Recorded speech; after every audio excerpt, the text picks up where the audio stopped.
Walton Smart Frize WNI-5F3-GDEL-DD proper power supply ব্যবহার করা উচিত।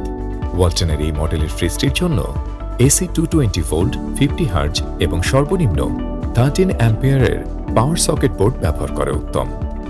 যে সকেট বোর্ড থেকে ফ্রিজে বিদ্যুৎ সংযোগ দেওয়া হয় সেখানে অবশ্যই আর্থিং এবং গ্রাউন্ডিং লাইন রাখতে হবে। একাধিক লাইন নেওয়া হয়েছে এরকম পাওয়ার বোর্ড থেকে ফ্রিজে সংযোগ না দেওয়াই ভালো। Digital touch panel introduction. Digital touch panel ফ্রিজের দরজায় সংযুক্ত থাকে। ফ্রিজের ডানের কম্পার্টমেন্টটি নরমাল অংশ আর বামের কম্পার্টমেন্টটি ডিপ অংশ। ডিজিটাল ডিসপ্লের মাধ্যমে ফ্রিজকে আপনি দুটি মোডে অপারেট করতে পারেন, সামার মোড এবং উইন্টার মোড। ডিসপ্লে 1-এ ফ্রিজের ডিপ অংশের টেম্পারেচার দেখায়, ডিসপ্লে 2-এ ফ্রিজের নরমাল অংশের টেম্পারেচার দেখায় এবং নরমাল ডিফ্রস্টের ক্ষেত্রে DF দেখায়। DF লেখা দেখলে চিন্তিত হওয়ার কিছু নেই, এটি ফ্রিজের স্বাভাবিক ডিফ্রস্ট প্রক্রিয়া। নন ফ্রস্ট ফ্রিজের বেটার পারফরম্যান্সের জন্য এটি খুবই জরুরি। ফ্রিজটিকে অপারেট করার জন্য রয়েছে set temperature, swap season, child lock, super cool এবং পাওয়ার সেভ নামক 5টি button. Operation procedure. Set temperature button. Set temperature button 3 second press করলে ডিসপ্লে 1-এ ডিপ অংশের সেট টেম্পারেচার দেখাবে। এই সময় ইনক্রিজ অথবা ডিক্রিজ বাটন বারবার প্রেস করে সামার মোডে -20 থেকে -15 ডিগ্রি সেলসিয়াস এবং উইন্টার মোডে -25 থেকে -15 ডিগ্রি সেলসিয়াস রেঞ্জের মধ্যে টেম্পারেচার সেট করতে পারবেন। যখন বেশি ঠান্ডা প্রয়োজন হবে তখন উইন্টার মোডে রাখতে হবে। 5 সেকেন্ড পর স্বয়ংক্রিয়ভাবে ডিসপ্লে 1-এ ডিপ অংশের বর্তমান টেম্পারেচার দেখাবে। Swap season button. Swap season button 3 second press করে উইন্টার মোড এবং সামার মোড অ্যাক্টিভ করতে পারবেন। ডিসপ্লেতে সামার অথবা উইন্টার ইন্ডিকেটর জ্বললে বুঝতে পারবেন কোন মোড অ্যাক্টিভ আছে। Increase button.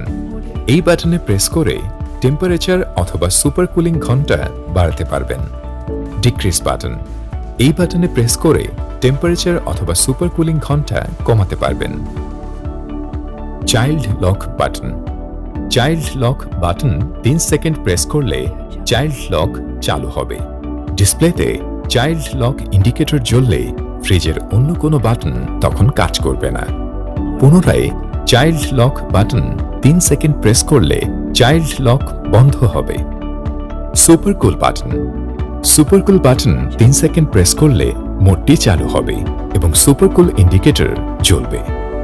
পাশাপাশি ডিসপ্লে 2-এ সুপার কুলিং টাইম দেখতে পারবেন এবং 1 থেকে 96 ঘন্টা পর্যন্ত সুপার কুলিং টাইম নির্বাচন করতে পারবেন।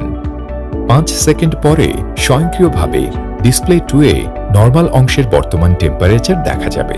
খুব দ্রুত ঠান্ডা পাওয়ার জন্য সুপার কুল মোড কার্যকরী।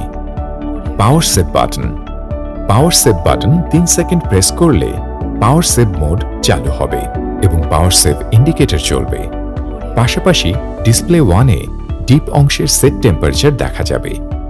5 সেকেন্ড পরে স্বয়ংক্রিয়ভাবে ডিসপ্লে 1-এ ডিপ অংশের বর্তমান টেম্পারেচার দেখাবে।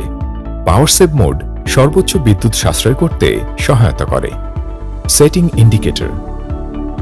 সেট টেম্পারেচার অথবা সুপার কুলিং টাইম সেটিংয়ের সময় এই ইন্ডিকেটর জ্বলে ওঠে। ডোর ইন্ডিকেটর। ফ্রিজের দরজা খুলে রাখলে ডোর ইন্ডিকেটর চলে। ডোর অ্যালার্ম। ফ্রিজের দরজা সঠিকভাবে বন্ধ না করলে কিংবা খোলা রাখলে বিদ্যুৎ খরচ বেশি হয়।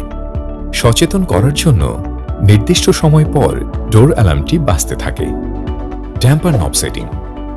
সিজন অনুযায়ী ফ্রিজের বেটার কুলিং এক্সপিরিয়েন্স নিতে ড্যাম্পার নব সেটিংয়ের জন্য এই ইনস্ট্রাকশন অনুসরণ করুন।